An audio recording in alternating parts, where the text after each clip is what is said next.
교회에 왜 가야 하나요 시리즈 세 번째 시간에 주시는 하나님의 말씀은 마태복음 11장 28절에서부터 30절까지의 말씀입니다. 신약 성경 18면에 있습니다. 이제 이 계시의 말씀을 봉독할 때 살아계신 주님의 음성을 모두 들으실 수 있기를 바랍니다. 수고하고 무거운 짐진 자들아 다 내게로 오라. 내가 너희를 쉬게 하리라. 나는 마음이 온유하고 겸손하니 나의 멍에를 메고 내게 배우라. 그리하면 너희 마음이 쉼을 얻으리니 이는 내 멍에는 쉽고 내 짐은 가벼움이라 하시니라. 아멘. 우리 말씀을 시작하기에 앞서서 옆에 계신 분들과 이렇게 한번 인사했으면 좋겠습니다. 요즘 잘 지내시죠? 네. 우리 한 번 더 인사하도록 하겠습니다. 정말 잘 지내시나요?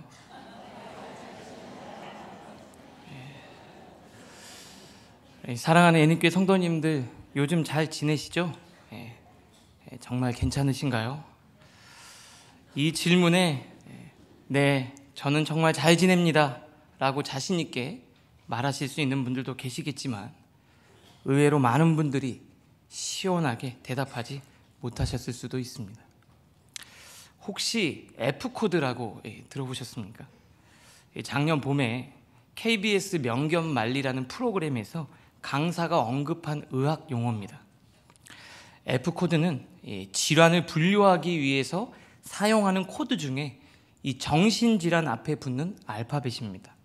예를 들자면 우울증은 F32, 공황장애는 F41에 해당합니다. 우리나라에 25.4% 4명 중에 1명이 우울증이나 공황장애 같은 정신질환을 앓고 있다고 합니다. 그러면서 그날 강연자는 이렇게 말했습니다. 지금 한국은 터지기 직전에 압력석과 같습니다. 이게 지금 우리의 현 주소입니다. 과도한 일과 업무, 성공에 대한 부담감과 실패에 대한 두려움, 그리고 끝없는 경쟁과 비교의식 속에 짓눌려서 언제 어디서 터져버려도 전혀 이상하지 않은 압력솥이 바로 나이고 내 아내며 남편이고 내 자녀들입니다. 사실 저는 오늘 말씀을 주제로 설교하기에 부족한 사람입니다. 제가 바로 터지기 직전의 압력솥과 같은 상태였습니다. 쉼이 주제인데 사역과 육아 그리고 설교에 대한 이 부담감과 압박감으로 정말 온전한 쉼을 누리지 못했기 때문입니다. 제가 심지어 악몽까지 꿨습니다. 주일에 설교단에 올라서 설교를 해야 되는데 입이 붙어버려가지고 아무 말도 안 나오는 겁니다. 꿈이었지만 얼마나 당황했는지 모릅니다. 그런데 말씀을 준비하면서 정말 부담이 되었던 가장 큰 이유는 한 주간을 힘들게 보낸 이 성도님들에게 오늘 말씀이 단순한 지식이 아닌 생명의 말씀이 되기를 간절히 원했기 때문입니다. 그 거룩한 부담감이 설교를 준비하는 내내 저를 괴롭혔습니다. 그때 정확히 제 마음을 대변해주는 시가 한 편 떠올랐습니다. 그 시는 일제 강점기 저항 시인이자 한 사람의 신앙인으로서 삶을 최선을 다해 살아가려고 애썼던 시인 윤동주의 쉽게 쓰여진 시였습니다. 제가 한번 읽겠습니다. 창밖에 밤비가 속살거려 육첩방은 남의 나라. 시인이란 슬픈 천명인 줄 알면서도 한 줄 시를 적어볼까. 땀내와 사랑내 포근히 품긴 보내주신 학비 봉투를 받아 대학 노트를 끼고 늙은 교수의 강의를 들으러 간다.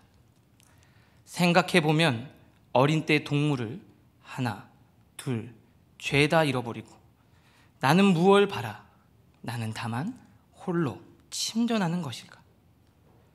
인생은 살기 어렵다는데 시가 이렇게 쉽게 쓰여지는 것은 부끄러운 일이다.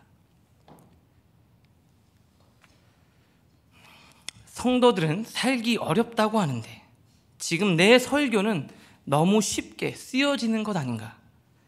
성도들은 너무 힘들어하는데 나는 너무 편하게 설교를 전하고 있는 것 아닌가. 설교단에 오르기가 두려웠고 윤동주 시인처럼 부끄럽기조차 했습니다. 올라오기 전에 간절히 기도했습니다. 기도하는 중에 하나님이 저에게 확신을 주셨습니다. 주의 영이 계신 곳에는 참 자유가 있습니다. 오늘 이곳에 주의 영이 함께 하십니다. 그 주님의 영이 성도님들을 자유케 하시고 회복시켜 주실 줄 믿습니다. 우리 옆에 계신 분들에게 이렇게 인사하도록 하겠습니다. 오늘 회복이 있을 것입니다.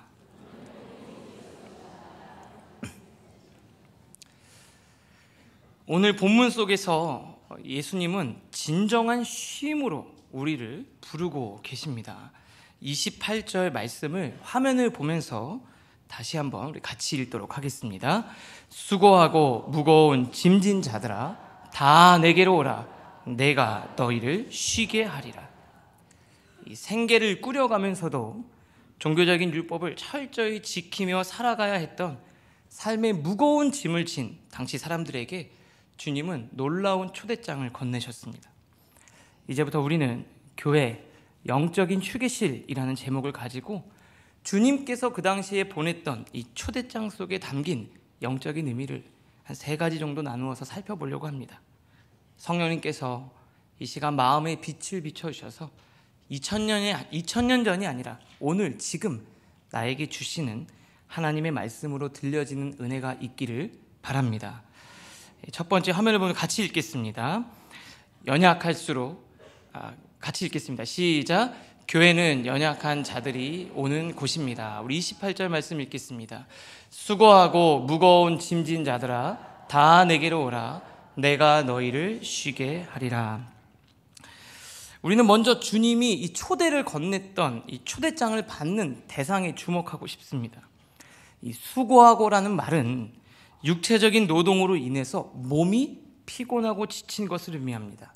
무거운 짐을 지다라는 말은 과중한 부담감과 압박감과 같은 정신적인 스트레스를 의미합니다. 초대의 대상이 되는 사람들은 육체적으로 지치고 정신적으로 나약한 사람들이었습니다. 이 킹제임스 버전 영어 성경에서 보면은 이들을 레이버, 노동자로 표현했습니다.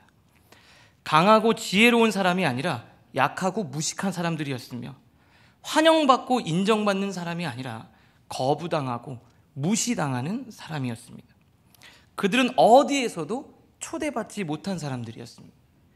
그런데 주님은 그런 자들을 부르셨습니다. 제가 청년 사역을 하고 있는데 잘 나오던 친구가 몇 주간 안 보이더라고요. 주중에 지나가다가 그 친구를 교회 근처에서 만났습니다. 그래서 제가 그랬어요. 야, 너 주일에 안 보이던데 무슨 일이 있니? 라고 말했더니요, 이 표정이 어두워지면서 그 친구가 그러는 거예요. 제가 요즘 상황이 좀 복잡하고 꼬인 게 있어가지고 잘 못 나갔습니다. 힘들다 보니까 또 일도 많고 술도 많이 먹습니다. 목사님, 제가 상태가 너무 안 좋아서요. 제가 정리가 되면 곧 나가겠습니다. 그래서 제가 그랬어요. 그래, 힘들겠구나. 곧 보자. 그리고 보냈어요. 그리고 제가 이렇게 걸어가는데 제 마음에 하나님께서 책망하듯이 이런 마음을 주시는 겁니다. 야, 신목사, 네가 그리고도 목사냐? 상태가 안 좋을수록 교회 나와야지. 교회는 상태가 안 좋은 사람이 와서 상태가 좋아지는 곳이야. 정리되지 않는 인생이 와서 정돈되어져 가는 곳이 교회 아니야? 라는 마음을 강하게 주시는 거예요. 아이고, 내가 잘못했구나 하는 생각이 들어서 바로 전화를 했어요. 야, 지금 주님이 내 마음속에 이런 마음을 주시더라. 너 힘들수록 교회 나와야 돼. 그냥 정리되지 않은 상태로 교회 나오면 하나님이 너를 정리해 주실 거야. 이번 주에 꼭 나와라. 단호하게 얘기했더니요, 그 친구가 주일에 나오더라고요. 그래서 은혜 받고 인생이 정돈되었습니다. 마태복음 9장에서요, 우리는 아주 단순하지만 중요한 사실을 하나 발견하게 됩니다. 예수님은 당시 천대받던 세리와 죄인들과 함께 식사를 하시던 중이었어요. 근데 이것을 보고 있던 바리새인들이 예수님의 제자들에게 이렇게 질문합니다. 11절입니다. 어찌하여 너희 선생은 세리와 죄인들과 함께 잡수시냐? 바리새인의 이 질문에 대해서 주님이 이렇게 말씀하셨습니다. 건강한 자에게는 의사가 쓸데없고 병든 자에게라야 쓸데있느니라. 나는 의인을 부르러 온 것이 아니오 죄인을 부르러 왔노라. 당시 바리새인들은요, 예수님이 어울리지 않게 왜 죄인들과 식사를 하냐는 거예요. 예수님과 죄인은 어울리지 않는다는 거예요. 그림이 별로 안 좋다는 겁니다. 그런데요, 주님은 오히려 정반대로 말씀하셨습니다. 누가 예수님과 어울리는 사람입니까? 누가 교회랑 어울릴까요? 바로 나 같은 죄인입니다.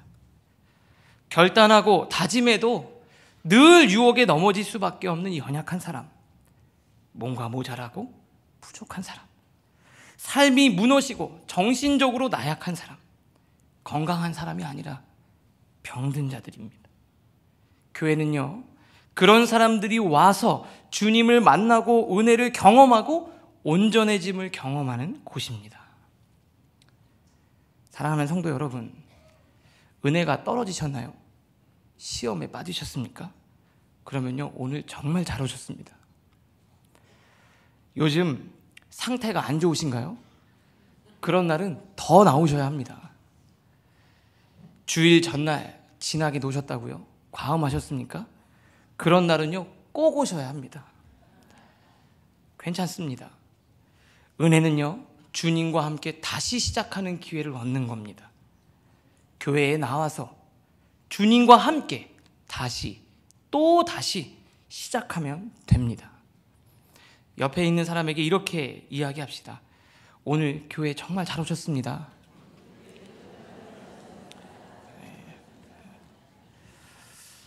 두 번째입니다. 그럼 같이 화면을 보면서 읽겠습니다. 주님께 인생의 답이 있습니다. 29절도 읽겠습니다. 나는 마음이 온유하고 겸손하니 나의 멍에를 메고 내게 배우라. 그리하면 너희 마음이 쉼을 얻으리니. 예수님은요, 이 수고하고 무거운 짐을 진 정말 지치고 힘든 자들에게 와서 내 멍에를 메고 내게 배우라고 말씀을 하셨습니다. 그래서 멍에는 헬라어 쥐고스라는 단어로요, 짐을 끄는 두 동물을 연결하는 장치를 의미합니다. 당시 농사를 지을 때 두 마리 소를 같이 연결해서 밭을 갈도록 할 때 그것들을 사용했습니다. 두 마리 소를 같이 연결하는데요, 한 마리 소는 힘도 세고 큰 노련한 어미소고, 다른 한 마리는 좀 작고 연약한 새끼소예요. 그러니까 이 새끼소는요, 멍에를 메고요, 어미소를 따라서 비틀비틀거리지 않고 똑바로 밭을 가는 법을 배우는 겁니다. 주님은요, 이 비유를 통해서 우리에게 말씀하십니다. 우리 인생의 어미소 되시는 주님께서 우리 인생을 걸어가는 방법, 비틀비틀거리지 않고 똑바로 걸어갈 수 있는 방법을, 삶을 살아가는 정답을 나에게 와서 배우라는 겁니다. 왜냐하면요, 주님이 우리의 인생의 주인이 되시기 때문입니다. 로마서 11장 36절입니다. 이는 만물이 주에게서 나오고 주로 말미암고 주에게로 돌아감이라. 주님께서 우리 인생과 만물과 우주의 주인이 되시기 때문입니다.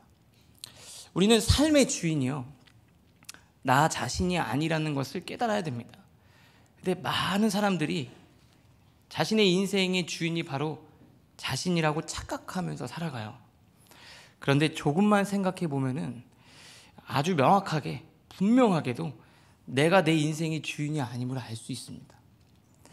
내가 만약에 내 인생의 주인이라면요, 인생을 살아가면서 삶의 아주 중요한 것들은 내가 결정을 해야 됩니다. 삶에 결정적인 영향을 끼치는 것들을 내가 선택해야 돼요.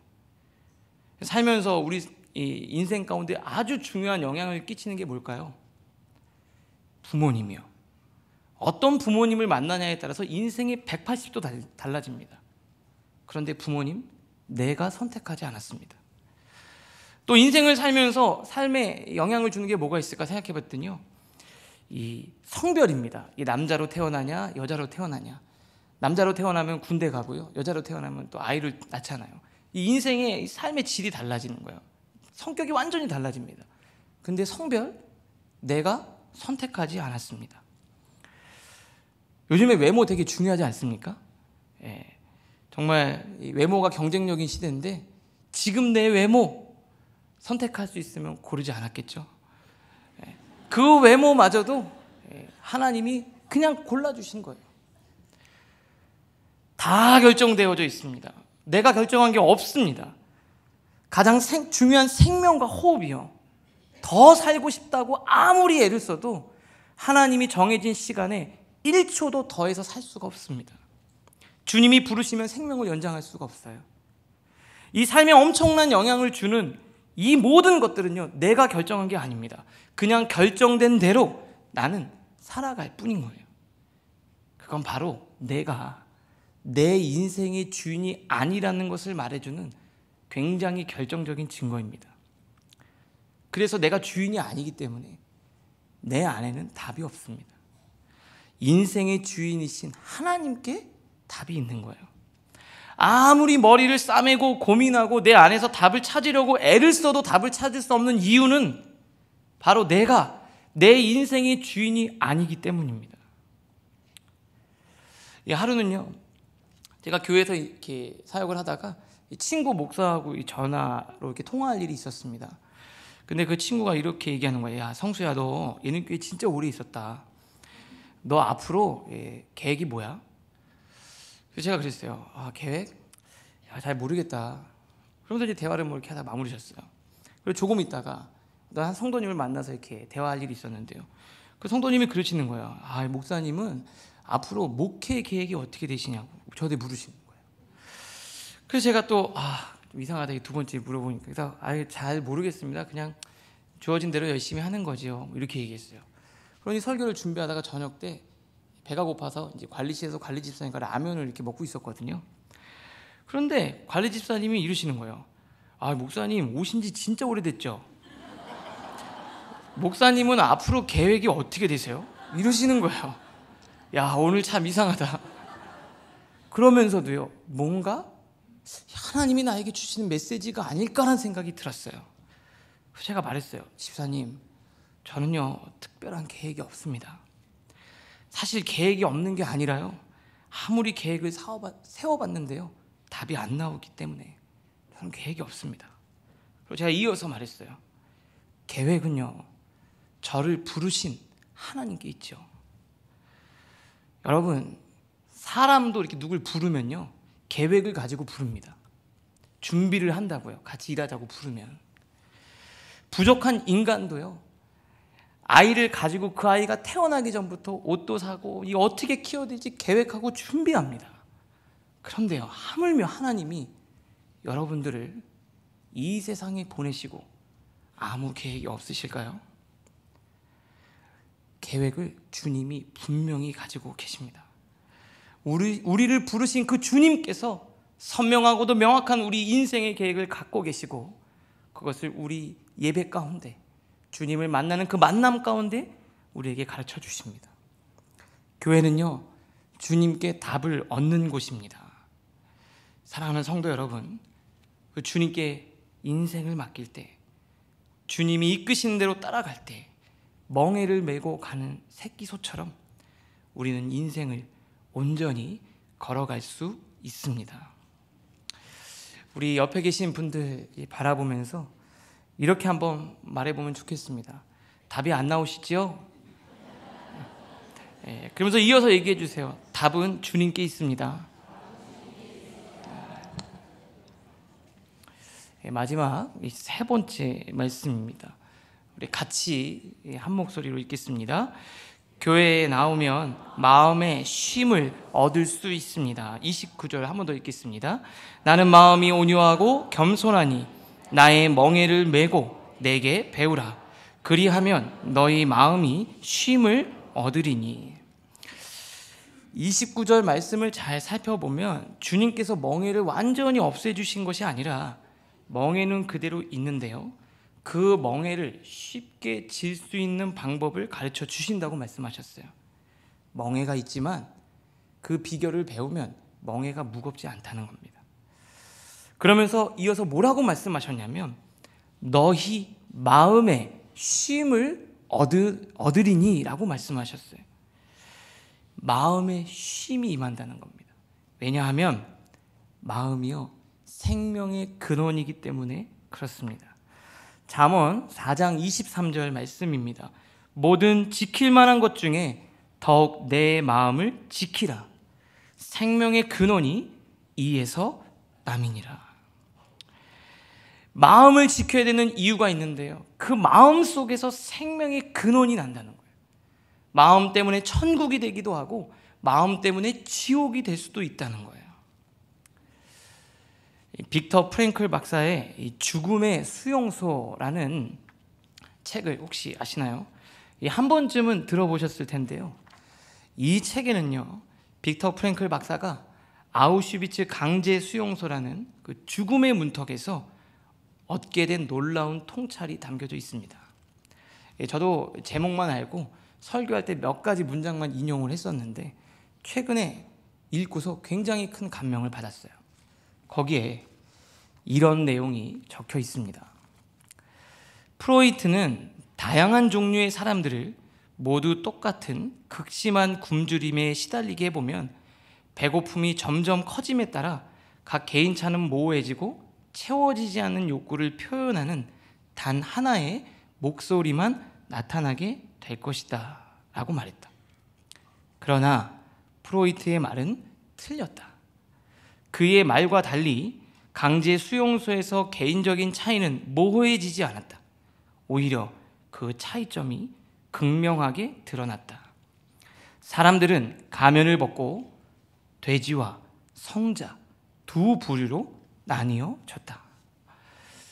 프로이트가 이렇게 얘기한 거예요. 인간이 힘들고 어려운 상황이 되면 인간은 다 똑같아진다는 거예요. 그냥 다 무너지고 동물적인 본능과 본성만 남아서 파괴되어 버릴 거라는 거예요. 인간성이 망가져 버릴 거라고 그런 얘기를 했어요. 그런데 막상 극심한 어려움 가운데서 자기가 그것들을 지켜본 이 빅터 프랭클 박사는요, 막상 극한의 상황이 되어 보니까 그 반대로 상황에, 환경에 매몰되는 사람이 있는 게 아니라 그것들을 극복하는 사람도 분명히 존재하면서 오히려 돼지 같은 사람과 성자 같은 사람 둘로 나누어지는 것을 자기 눈으로 본 거예요. 그러면서 그는 결론적으로 아주 중요한 말을 이렇게 전합니다. 자극과 반응 사이에는 공간이 있다. 그리고 그 공간에서 선택이 우리의 삶의 질을 결정짓는다. 어떤 자극이 오면 그대로 반응하는 게 아니라 그 사이에 공간이 있어서 거기서 우리가 어떻게 행동하고 어떻게 반응할지를 우리는 결정한다는 거예요. 어려움이 있다고 다 좌절하는 게 아니라 그 어려움을 극복하는 사람이 있으며, 내 삶 가운데 고난이 찾아온다고 다 주저앉는 게 아니라 그 속에서 하나님의 구원과 구속사적인 섭리를 발견하는 사람이 있다는 거예요. 그 공간이 바로 마음입니다. 어떤 마음을 가지냐에 따라서 환경적 자극에 우리는 다르게 반응할 수 있습니다. 어떤 학생한테는 이 문제가 너무 어려워요. 선생님 어렵습니다. 다른 친구한테 풀어보라고 줬더니 그 친구는 너무 쉽대요. 그건 문제가 어려워서가 아니라 그 학생에게 문제를 풀 능력이 없기 때문입니다. 어떤 사람한테는 그게 짐이 너무 무거운데요, 어떤 사람한테 줬더니 그 짐이 가볍대요.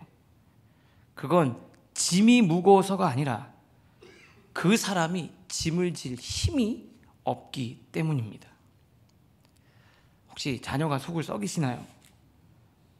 자녀가 바뀌기를 기도하십니까? 주님은 먼저 성도님을 변화시켜 주실 것입니다. 자녀에게 끌려다니지 않고 자녀를 품고 인내하며 기도할 수 있는 힘을 불어넣어 주실 거예요. 그런 능력 있는 부모로 바꾸어 주실 것입니다. 직장에서 상사가 너무 힘들게 하십니까? 하나님은 성도님으로 하여금 상사를 감당할 수 있을 만한 능력과 힘을 허락해 주실 것입니다. 우리에게 필요한 것은 문제가 사라지는 것이 아니라 문제를 풀어갈 수 있는 능력과 힘을 하나님으로부터 공급받는 데 있습니다. 짐이 없어지는 것이 아니라 그 짐을 주님과 함께 쉽게 지고 걸어가는 방법을 주님께 배우는 것입니다. 고린도서 4장 16절에 바울은 고린도 교회 교인들을 위해서 이렇게 말했습니다. 그러므로 우리가 낙심하지 아니하노니 우리의 겉사람은 낡아지나 우리의 속사람은 날로 새로워지는도다. 우리가 살아가는 세상은 너무 복잡합니다. 너무 빠르게 변해요. 그래서 불안하고 두렵습니다. 근데 우리에게 가장 필요한 것은요, 겉사람이 자꾸 시대에 맞춰서 새로워지는 게 아니라 매일매일 은혜로 우리의 속사람이 강건해지고 새로워짐을 경험하는 것입니다. 주님을 만나면 오늘 우리는 또 새로워질 수 있습니다. 예수 그리스도를 만남으로 그 심령의 생명력을 매일매일 더해가는 일, 그것이 우리가 해야 될 가장 중요한 일입니다. 잠시 저희 어머니 말씀 이야기를 좀 하고 싶습니다. 코스모스 꽃을 좋아하셨던 저희 어머니께서 지난 가을 선선한 바람과 함께 먼저 하늘나라로 가셨습니다. 저희 어머니는 저에게 육신의 어머니이면서도 영적인 멘토이셨습니다. 저희 어머니가 이제 가정 형편이 어려우셔서 중학교를 다 마치시지 못할 만큼 무식하셨지만 굉장히 지혜로우신 분이셨습니다. 잔소리처럼 어머니가 늘 들려주셨던 말씀들이 시간이 갈수록 더 선명하게 강한 울림으로 제 귀에 생생하게 들립니다. 어머니가 돌아가시기 한 일주일 전쯤이었습니다. 어머니에게 제가 갖고 있는 최근의 고민을 이야기했습니다. 엄마, 나 하던 공부를 다 못 마쳤는데 다시 시작해서 끝내야 하지 않을까? 요즘 보니까 박사는 해야 다 담임 목사 하더라고. 엄마, 나 힘들지만 공부를 이어서 하려고 해. 그렇게 얘기했더니요, 힘겹게 누워 계시던 어머니께서 갑자기 저한테 이러시는 거예요. 공부는 무슨 예수 공부나요? 그러시면서요, 누워 계시던 몸을 힘겹게 일으키시고 저를 빤히 바라보시면서 어머니가 저에게 이렇게 말씀하셨습니다. 신목사, 지금 엄마가 하는 말을 잘 들어.